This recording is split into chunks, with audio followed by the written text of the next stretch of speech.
जिस तरह पिछली वीडियो में मैंने बताया कि कर्मकांड हद से ज़्यादा होने लगे, हवन बलि हद से ज़्यादा होने लगी, तो लोग परेशान होने लगे।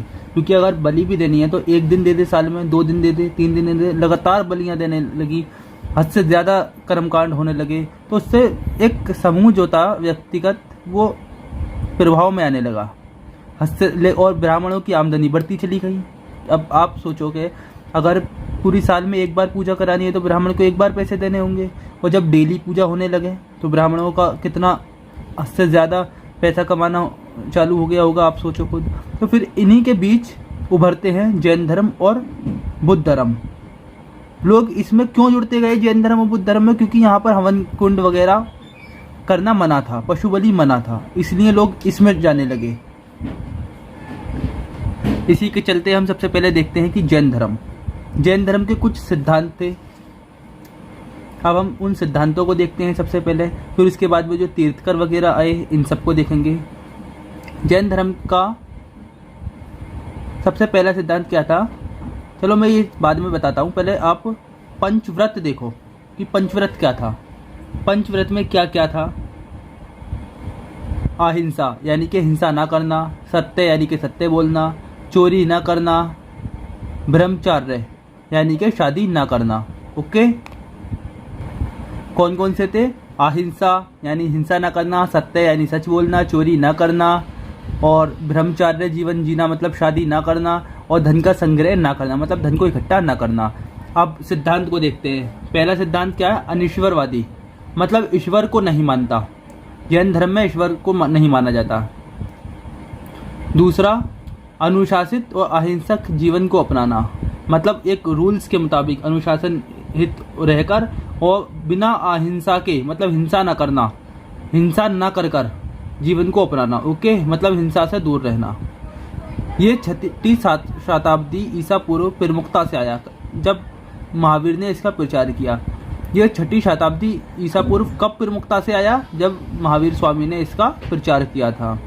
जैन धर्म ईश्वर को सृष्टि निर्माता, उत्तरजीवी, विनाशक के रूप में नहीं मानता, बल्कि ये एक सिद्ध प्राणी मतलब जिन से नीचे के रूप में मानता है।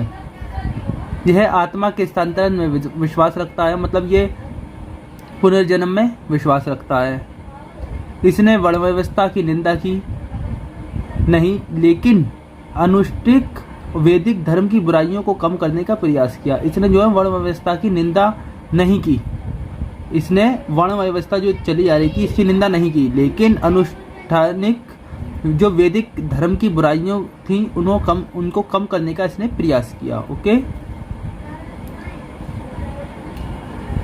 हेमचंद्र के परिशिष्ट पर्वन के अनुसार 30 ईसा बीसी मतलब ईसा पूर्व की शुरुआत में मगध क्षेत्र में एक बड़ा अकाल पड़ा था।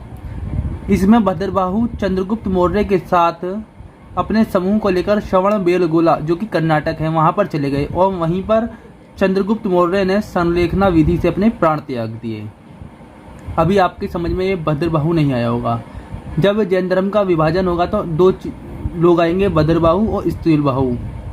ये मैं आगे आपको समझाऊंगा पूरा। ओके, और ये याद रखें चंद्रगुप्त मौर्य किसके साथ गए थे? भद्रबाहु के। अब पहले हम देखते हैं कि इसके तीर्थकरों को, जैन धर्म के जो तीर्थकर आए। ओके, पहले ऋषभदेव को देखते हैं। फिर ऋषभदेव का जो प्रतीक क्या है? बैल।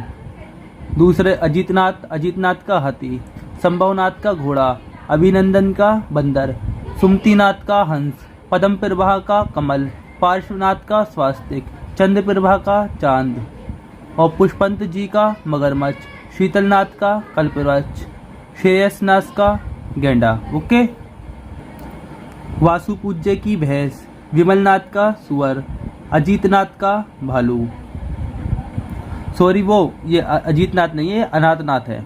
कौन सा? अनाथनाथ का भालू, धर्मनाथ का वज्रदंत, शांतिनाथ का हिरण।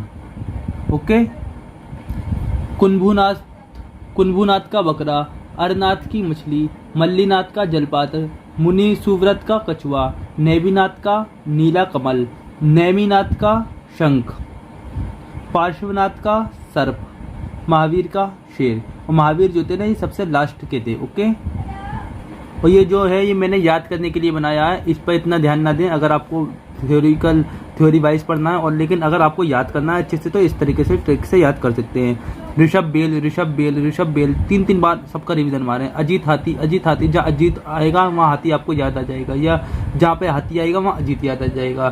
संभव घोड़ा, संभव घोड़ा, जैसे कि संभवनाथ का घोड़ा है तो मैंने संभव लिख लिया खाली। ओके, अभिनाथ का क्या है, अभिनंदन का क्या है, बंदर, तो मैंने अभी लिख लिया और बंदर लिख लिया। इस तरीके से याद कर लेना है। ऋषभ बेल, ऋषभ बेल, ऋषभ बेल, अजीत हाथी, अजीत हाथी, अजीत हाथी, संभव घोड़ा, संभव घोड़ा, संभव घोड़ा, अभी बंदर, अभी बंदर, अभी बंदर, कमल पदम, कमल पदम, कमल पदम, पार्श स्वस्तिक, पार्श स्वस्तिक, पुष्प, पुष्प मगरमच्छ, पुष्प मगरमच्छ, शीतल कल्प, शीतल कल्प, श्रेयस गेंडा, श्रेयस गेंडा, वासु पूज्य भैंस, वासु पूज्य भैंस, विमल सुअर है, विमल सुअर है, अनाथ भालू, अनाथ भालू, अनाथ भालू, वज्र धर्म, वज्र धर्म, वज्र, हिरण शांति, हिरण शांति, हिरण शांति, कुंभू बकरा, कुंथु बकरा, कुंथु बकरा, अरनाथ मछली, अरनाथ मछली, अरनाथ मछली, मल्ली जल, मल्ली जल, मुनि कछुआ, मुनि कछुआ, मुनि कछुआ, नामी नीला, नामी नीला, नामी नीला, नैमी शंख, नैमी शंख, नैमी शंख, पार्श्व साप, पार्श्व साप, महाशेर, महाशेर, महाशेर, सुमति हंस, सुमति हंस, सुमति हंस। इस तरीके से आप सब याद कर सकते हो। ओके, अब देखते हैं कि हम आगम किसे कहते हैं। इसे महावीर की शिक्षाओं के आधार पर जैन धर्म का मूल ग्रंथ माना गया है, जो 42 ग्रंथों में विभाजित है। फिर देखते हैं कि तीर्थकर किसे कहते हैं। फोर्ड निर्माता, संस्कृत में क्या है, तीर्थकर। फोर्ड निर्माता, वह लोग जो जीवित रहते हुए भी ज्ञान यानी कि मोक्ष प्राप्त किए हैं, उन्हें तीर्थकर कहते हैं। ओके, यजुर्वेद में ऋषभदेव, अजीतनाथ और अरिष्टनेमी का उल्लेख है। जो यजुर्वेद है उसमें 3 तीर्थकरों का यानी कि ऋषभदेव, अजीतनाथ और अरिष्टनेमी का उल्लेख है। ओके, अब जैन धर्म के त्रिरत्न के बारे में देख लेते हैं हम। कौन कौन से हैं, सम्यक दर्शन, सम्यक ज्ञान और सम्यक आचरण। अब इसके बारे में देखो। सम्यक दर्शन यानी कि सही आस्था, अंधविश्वास से बचना। ओके, सम्यक ज्ञान यानी कि सही ज्ञान, वास्तविक ब्रह्मांड का सटीक और पर्याप्त ज्ञान होना। ओके, फिर सम्यक आचरण मतलब सही चरित्र। आचरण का मतलब क्या होता है, चरित्र। और सम्यक का मतलब तो आपने देख ही लिया होगा, सही होता है, सही चरित्र। चरित्र यानी कि सम्यक आचरण, सही चरित्र मतलब अशुद्ध विचारों से बचना, जीवों को हानि ना पहुंचाना। ओके, ये तीनों त्रिरत्न है जैन धर्म के। अब देखो केवलिन किसे कहते हैं। केवलिन कहते हैं वे आत्माएं जिन्होंने केवल ज्ञान प्राप्त किया। फिर देखो गंधार किसे कहते हैं। ये तीर्थकरों के प्राथमिक शिष्य थे। कौन शिष्य, तीर्थकर जो गुजरे हैं उनके प्राथमिक शिष्य कौन थे, गंधार कहलाते थे। ओके, अब देखो संलेखना क्या है। संलेखना है स्वैच्छिक मृत्यु करने की सम्मानित जैन प्रथा। जैन धर्म में अपने आप को स्वैच्छिक मृत्यु प्राप्त करना सम्मानित तरीके से सुलेखना कहलाती है। ओके, हम महावीर स्वामी के बारे में बाद में देखेंगे, पहले हम जैन साहित्यों को देख लेते हैं। ओके, तो जैन साहित्यों में 12 अंग, कितने, 12 अंग, 12 उपांग, 10 पैन्ना, 6 चेतासूत्र और 2 कुलिका सूत्र। अब इन्हें हम डिटेल में देखते हैं।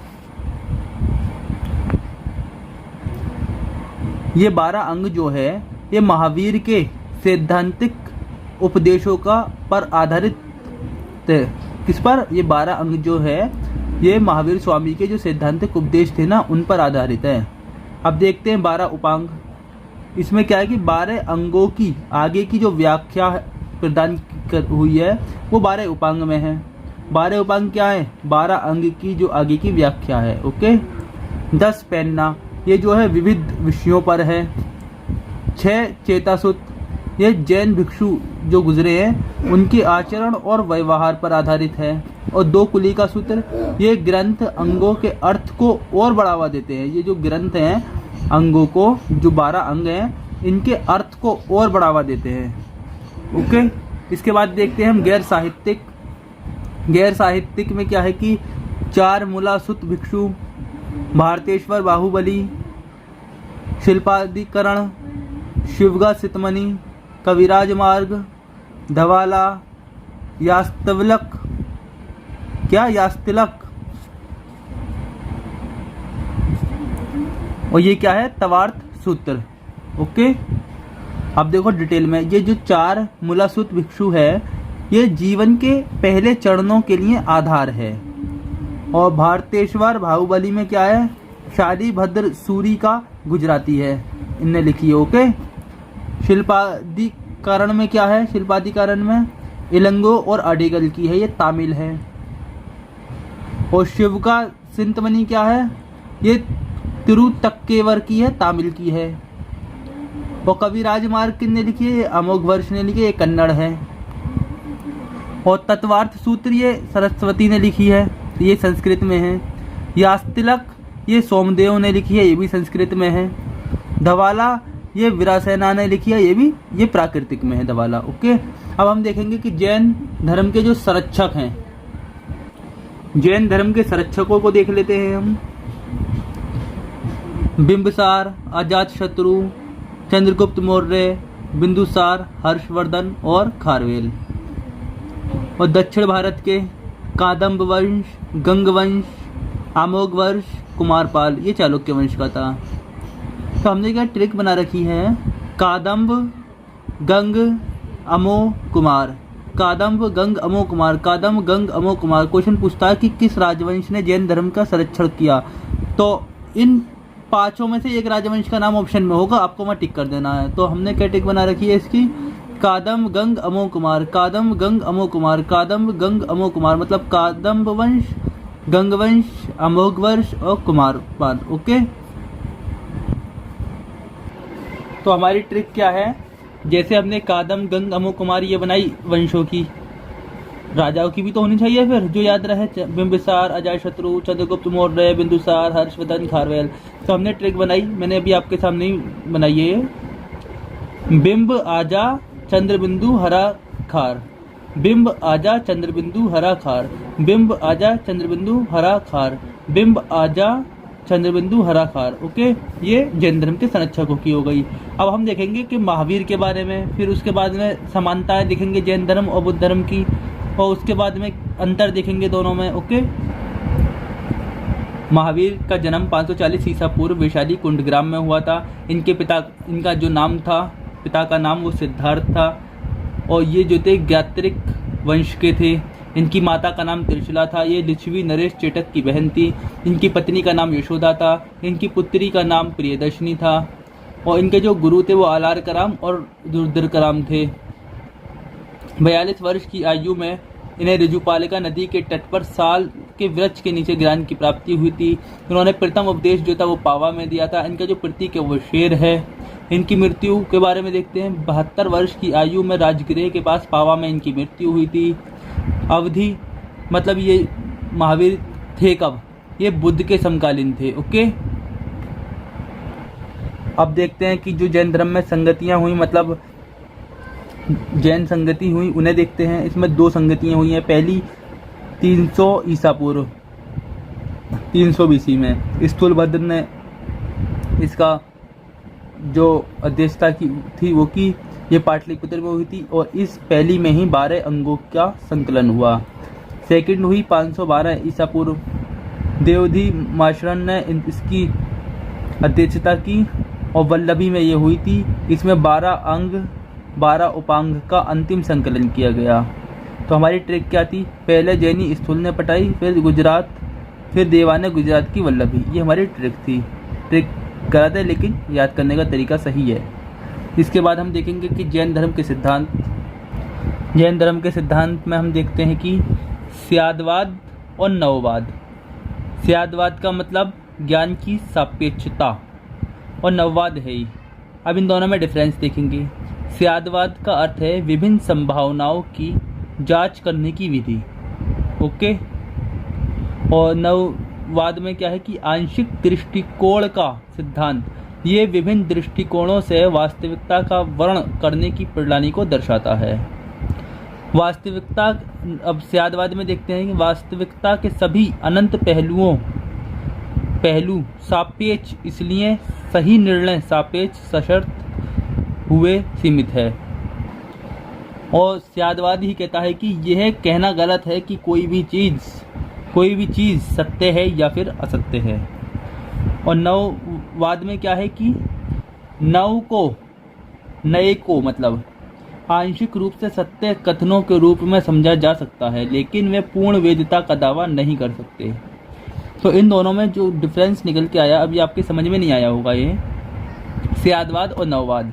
स्यादवाद का कहना है कि ये कहना गलत है कि कोई चीज़ सत्य है या फिर असत्य है, और नएवाद का जो कहना है वो ये है कि नए को आंशिक रूप से सत्य कथनों के रूप में समझा जा सकता है, लेकिन वे पूर्ण वैधता का दावा नहीं करते हैं। ओके, हम देखते हैं कि दिगंबर और श्वेतांबर में जैन धर्म जो टूट जाता है, इसमें इन दोनों में डिफरेंस क्या है, मतलब अंतर क्या है दिगंबर में और श्वेतांबर में। जैसे कि आप देखते हैं कि श्वेतांबर में श्वेत आ रहा है आगे, यानी कि श्वेत का मतलब जो संस्कृत में श्वेत होता है और हिंदी में क्या होता है, सफ़ेद। ओके, सफ़ेद वस्त्रधारी।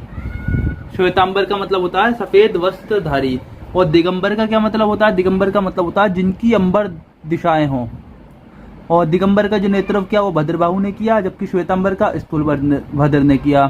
दिगंबर कपड़े नहीं पहनते थे, जबकि श्वेतांबर सफ़ेद कपड़े पहनते थे। दिगंबर ज्ञान प्राप्त करने पर सर्वग बल देते थे, प्यास, निद्रा और रोग का अनुभव नहीं करते थे, जबकि श्वेतांबर लंगोटी, कंधे का कपड़ा आदि 14 वस्तुओं रखने की उनमें अनुमति थी श्वेतांबर में। और ये जो दिगंबर थे, कीड़े मकोड़ों को दूर करने के लिए मोर के पंख की झाड़ू जिसमें 5 प्रतिज्ञा पूरी हो, जिसमें 5 पूरी प्रतिज्ञाओं इसका इस्तेमाल करते थे। ओके, और ये जो स्थूलभद्र वाले यानी कि श्वेतांबर थे, ये 4 प्रतिज्ञाओं का पालन करते थे ब्रह्मचार्य को छोड़कर। कहने का मतलब ये है कि ये 5 प्रतिज्ञाएं पूरी करते थे, जो पंच रत्न है उसमें ये 5 पूरी करते थे, और ये 4, ये एक कौन सी छोड़ देते थे, ये ब्रह्मचार्य यानी शादी ना करना उसमें कहा गया है ना, लेकिन ये कर लेते थे। ये ब्रह्मचार्य को छोड़कर 4 पूरी करते थे, जबकि ये 5 करते थे, मतलब शादी नहीं करते थे। इसमें केवल्य जो है, मतलब ज्ञान केवल्य जो है, जो मोक्ष की प्राप्ति है, महिलाएं नहीं कर सकती थी, इसमें दिगंबर में, जबकि श्वेतांबर में कर सकती थी, क्योंकि श्वेतांबर जो है वो मल्लीनाथ को एक महिला मानते थे, मल्लीनाथ को एक महिला मानते थे, और दिगंबर जो थे वो मल्लीनाथ को एक पुरुष मानते थे। ओके, इस तरीके से इन दोनों में डिफरेंस आपको समझ में आ चुका होगा। अब देखो कि जैन धर्म के विनाश के कारण क्या थे। पहली चीज़ संरक्षण की कमी, जबकि आप देखेंगे आगे मैं चैप्टर पढ़ाऊंगा, बुद्ध धर्म को काफ़ी संरक्षण मिला है। अहिंसा पर अधिक जोर, अहिंसा पर इतना जोर दे दिया गया कि जो लोग खेती क्यारी करते थे ना, वो कीड़े मकोड़ों के लिए DDT वगैरह का जैसे आज इस्तेमाल कर लेते हैं मारने के लिए, खेती क्यारी भी नहीं करते थे लोग, क्योंकि उसमें कीड़े मकोड़े मर जाते हैं। और प्रसार का प्रयास नहीं किया, मतलब इस जैन धर्म को फैलाने का प्रयास नहीं किया। इनकी भाषा कठिन थी। इन्हीं के बीच इन्हीं के लोग मूर्ति पूजा व कर्मकांड करने लगे। इनमें फिर बाद में जाति व्यवस्था भी आ गई। मठाधीश जो थे वो भोग विलास में लग गए, और इसी चीज़ का फ़ायदा किसने उठाया, शंकराचार्य ने। शंकराचार्य ने इसी समय हिंदुओं को जागृत करना शुरू कर दिया। ओके, और जब मैं इसके बाद बुद्ध धर्म पढ़ाऊँगा तो पूरा बुद्ध धर्म पढ़ने के बाद में जैन धर्म और बुद्ध धर्म में समानताएं और उनमें क्या क्या अंतर रहे, इन चीज़ों को और कराऊंगा। ओके, अब कुछ मेन पॉइंट ऑफ व्यू है वो देख लो जैन धर्म के। जियो और जीने दो का जो नारा था किसने दिया, ये महावीर ने दिया। ओके, धम्म पद बुद्ध रचना गीता के समान पवित्र मानी जाती है। जो ये बुद्ध धर्म की रचना है, मैंने पहले ही लिख ली इसमें, धम्म पद बुद्ध रचना जो है वो गीता के समान पवित्र मानी जाती है। अणुव्रत जो शब्द है वो जैन धर्म से संबंधित है। बुद्ध किसके समकालीन थे, बुद्ध बिंबिसार और प्रसेनजीत के समकालीन थे। जैन धर्म को अंतिम राजकीय संरक्षण किसने दिया, चालुक्यों ने दिया। महावीर ने जैन संघ की स्थापना कहाँ पर की थी, वो पावा में की थी। छांदोग्य उपनिषद में सर्वप्रथम देवकी के पुत्र किशन का वर्णन है। महावीर की मृत्यु के बाद जैन संघ का अगला जो अध्यक्ष बना वो सुधर्मन बना था। बुद्ध ने सर्वाधिक उपदेश कहाँ दिए थे, श्रावस्ती में दिए थे। आप देख सकते हैं इसमें बुद्ध और जैन धर्म के दोनों के पॉइंट ऑफ व्यू हैं। भारत से दक्षिण की ओर जो देश है वहाँ पर हीनयान धर्म फैला हुआ है, हीनयान। ओके, ये बुद्ध धर्म की शाखा है, हीनयान और महायान और वज्रयान। ओके, तो ये बुद्ध धर्म का क्वेश्चन आ गया है यहाँ पर। भारत के दक्षिण की ओर हीनयान। ओके, बुद्ध गया कहाँ पर स्थित है, ये भी निरंजना नदी पर, ये भी बुद्ध के थ्रू क्वेश्चन आ गया बुद्ध वाले चैप्टर से। ओके, है ना। यहाँ पर आप देख सकते हो ये दोनों मैच हैं, यानी जैन वाले भी बुद्ध वाले भी। बुद्ध गया कहाँ पर स्थित है? ये निरंजना नदी पर स्थित है। बुद्ध द्वारा अपने धर्म में दीक्षित किए जाने वाला अंतिम व्यक्ति कौन था? वो सुबुद्ध था। कौन था? वो सुबुद्ध था। ओके, इस तरीके से हमारा ये चैप्टर कंप्लीट हो जाता है जैन धर्म का। इसके बाद हम देखते हैं बुद्ध धर्म, और बुद्ध धर्म वाली चैप्टर में लास्ट में देखेंगे इन दोनों धर्मों में समानता और अंतर वगैरह। ओके।